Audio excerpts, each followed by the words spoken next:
Hello friends, welcome back to my YouTube channel. इस video में हम देखने वाले हैं, ये एक डिमांडिंग टॉपिक है, रीमर-टाइमन रिएक्शन। ठीक है, रीमर-टाइमन रिएक्शन में होता क्या है, फिनॉल को हम चेंज करते हैं ऑर्थो हाइड्रोक्सी बेंजल्डिहाइड या पैरा हाइड्रोक्सी बेंजल्डिहाइड। इसके लिए जो रिएजेंट चाहिए होता है वो होता है chloroform, KOH and acid. Chloroform क्या करता है, यहाँ पे एक तरह से एज अ इंटरमीडिएट क्या बोलना चाहिए, एक्ट करता है। ठीक है, एक इंटरमीडिएट है जो कि डाइक्लोरोकार्बन बनाता है। क्लोरोफॉर्म क्या करता है, इसका मैकेनिज्म पे डायरेक्ट हम सीधा सीधा चलते हैं, इसी से हमको रिएक्शन भी समझ में आ जाएगा, है ना, कोई दिक्कत नहीं होगा। देखिए यहाँ पे प्रोडक्ट जो है ना दो मिल रहा है, एक दो, ये मेजर प्रोडक्ट है और ये माइनर प्रोडक्ट है। ठीक है, ऑर्थो हाइड्रोक्सी और पैरा हाइड्रोक्सी दो आइसोमर मिल रहे हैं, तो ये क्या हो गया, ये मेजर प्रोडक्ट है, माइनर बहुत कम बनता है, ज़्यादा बनता है। ठीक है, फर्स्ट स्टेप में क्या होता है कि क्लोरोफॉर्म Cl, ठीक है, क्लोरोफॉर्म का KOH के साथ में रिएक्शन होता है, तो इसका जो एसिडिक हाइड्रोजन है वो क्या बनाता है, इसके OH के साथ में -H2O बन के बाहर निकल जाता है, जिससे क्लोरोफॉर्म में कार्बन में क्या आ जाता है, नेगेटिव चार्ज। ठीक है, कार्बन में आ गया नेगेटिव चार्ज। अब जिस समय ये H जो है यहाँ से रिलीज हो रहा है या इसको निकाल रहा है, उसी टाइम पे ये क्लोरीन भी क्लोराइड के रूप में Cl- के रूप में टूट के अलग हो जाता है। हम अल्फा एलिमिनेशन पढ़े हैं, है ना, अल्फा एलिमिनेशन जानते हैं।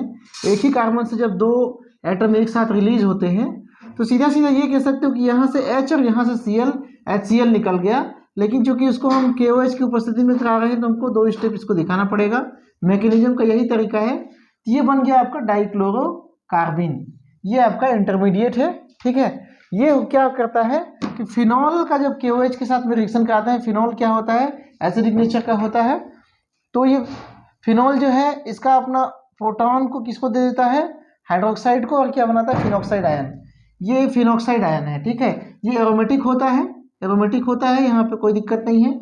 तो ये जो है एरोमेटिक रिंग में अपना ये जो नेगेटिव चार्ज है उसको माइग्रेट करा देता है या डीलोकलाइज करा देता है, कह सकते हो।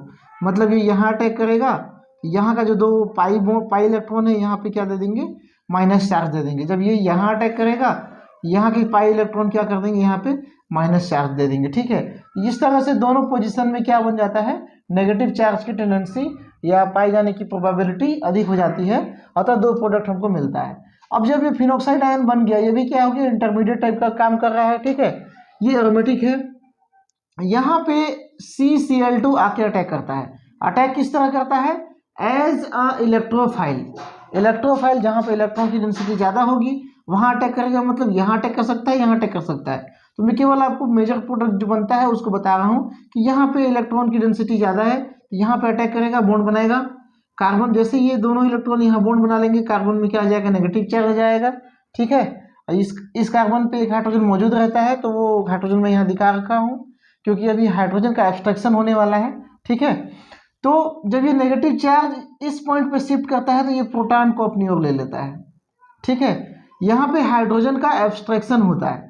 ठीक है, अब यहाँ पे साथ साथ में हाइड्रोलिसिस भी अपन करा लेते हैं, एक ही स्टेप पे दिखा लेते हैं। KOH यहाँ पे हाइड्रोलिसिस होगा तो ये जो Cl है, ये जो Cl है वो किस में कन्वर्ट हो जाएगा, हाइड्रोक्साइड में कन्वर्ट हो जाएगा, मतलब 2KCl बन के बाहर निकल जाएगा और दोनों का हाइड्रोक्सिल ग्रुप यहाँ पे आके जुड़ जाएगा। ठीक है, इसको हम कहते हैं जैम हाइड्रोक्साइड। जैम हाइड्रोक्साइड मतलब एक ही कार्बन एटम पे दो हाइड्रोक्सिल ग्रुप जुड़ा हो, ये हाईली अनस्टेबल होता है और ये इस तरह से H2O बन के बाहर यहाँ पे निकल जाता है, ऑक्सीजन के साथ डबल बॉन्ड आ जाएगा। ठीक है, तो यहाँ पे कार्बन के साथ ऑक्सीजन, ऑक्सीजन के साथ डबल बॉन्ड। ठीक है, अब ये जो नेगेटिव चार्ज था वो क्या किया, यहाँ पे अटैक किया है, यहाँ पे क्या बन जाएगा, नया बॉन्ड बन जाएगा और ये डबल बॉन्ड जो ऑक्सीजन में था वो कहाँ चला जाएगा, ऊपर, मतलब यहाँ पे क्या आ गया, नेगेटिव चार्ज, मतलब फिर से फिनॉक्साइड आयन बन गया। ठीक है, लेकिन अब ये फिनॉक्साइड नहीं है, अब ये एल्डिहाइड के साथ में फिनॉक्साइड है। ठीक है, तो इसका प्रोटोनेशन करा देंगे तो यहाँ पे क्या बन जाएगा, OH ग्रुप बन जाएगा और ये बन गया आपका अल्फा हाइड्रोक्सी बेंजल्डिहाइड, जो कि मेजर प्रोडक्ट होता है। ठीक है, तो इस तरह से हम रीमर-टाइमन रिएक्शन को समझ सकते हैं और उसका मैकेनिज्म समझ सकते हैं। बहुत ही आसान है, आपको समझ में आया होगा तो लाइक कीजिए और नहीं समझ में आया तो एक बार रिपीट करके देखिए, ठीक है। एक बार रिपीट करके देखेंगे तो आपको 100% गारंटी है समझ में आ जाएगा, ठीक है। तो चैनल में बने रहने के लिए बहुत बहुत धन्यवाद। चैनल को लाइक, सब्सक्राइब और शेयर कीजिए दोस्तों के साथ, ठीक है। Thank you.